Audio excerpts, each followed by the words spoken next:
can take a lot of Yeah. distance off in a full swing too. Yeah, so I mean, this is, like I said, this is a short game setting where we're also working on some full swing principles, right?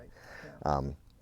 If we took this ball, and I mentioned this to you yesterday, and put it in our lead hand, right, and just go ahead and like made a fist, right, swinging back over my right pocket, coming through, we need to feel like we're going to take this ball and present it more up to the sky, right? So those are the knuckles turning down, and you see I got this little arch or bow on my wrist. Right. That's what we need more of. And if I continued through, that's where I want you to feel like you are Okay. in your follow through. So for you, you'd be too much that way. Okay, so go ahead and just put this ball in your left hand. Make a little fist right here. Now coming through, let's go ahead and present the ball and feel the wrist arched like that. Okay, let your body turn towards me a little bit. There you go. Open your palm. Okay, you see the ball's not going to fall out.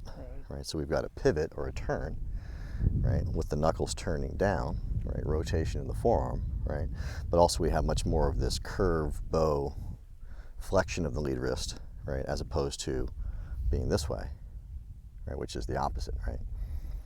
So make the fist, a little backswing, okay. Okay, now you made that move in the backswing. You don't want to make that move in the backswing, so the backswing is going to be neutral, right. So take your right hand away, right. So if you make a fist, right, see how you could punch, right, and you have the back of the wrist and the forearm more lined up, right. That's how you would punch without hurting yourself, right. So if we were this way, right, and you tried to punch, you would feel too much of a strain across that part of the wrist right there. So you want to feel like you got more of a neutral wrist here. There's your punch, and then coming through, now the wrist is going to change. Go ahead and pivot, turn, turn, turn, just like that. Make sense? All right, so now you take the ball away. Put the club in your lead hand only, right? So from here, you don't have to turn it over quite that much, right about there, good. So here's our backswing, right? Right about there. So now we've got the back of the wrist and forearm more neutral, right? Now coming through, that wrist is gonna change and go more that way, turn, pivot, pivot, pivot. Now put your right hand on the grip there for a second. That's what it's gotta feel like to you, right? So starting more neutral, and then feeling the knuckles turning down with that wrist going in more of that bowed position or flex position. I don't care what you call it as long as it looks correct. Narrow your feet a little bit there. Make sure you stay on your left side. Right. So from here, put your right hand on. Okay. Wrist is kind of neutral, and now it changes. And see how the face is looking more down as well.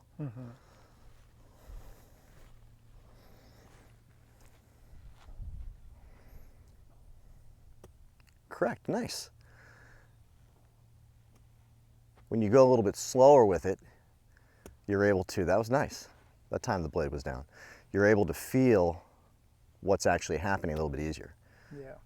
That's what it's going to take, some of that really slow practice, and then you gradually speed it up, because it just doesn't feel at all natural to me yet. Exactly. So, So again, slowing down doesn't change anything. It just increases our awareness of how we're moving. Yeah.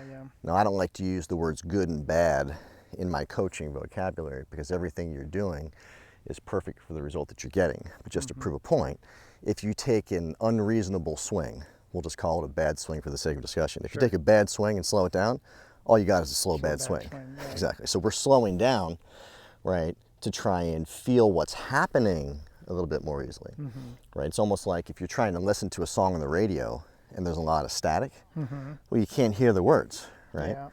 But if we take the static away, then we suddenly clear up the message, which makes it easier for us to enjoy the song, or in this case, right, make an adjustment in how we're moving, because now we can have a higher awareness for what's actually happening and how we'd like it to be different. That makes sense? Yeah. Yeah.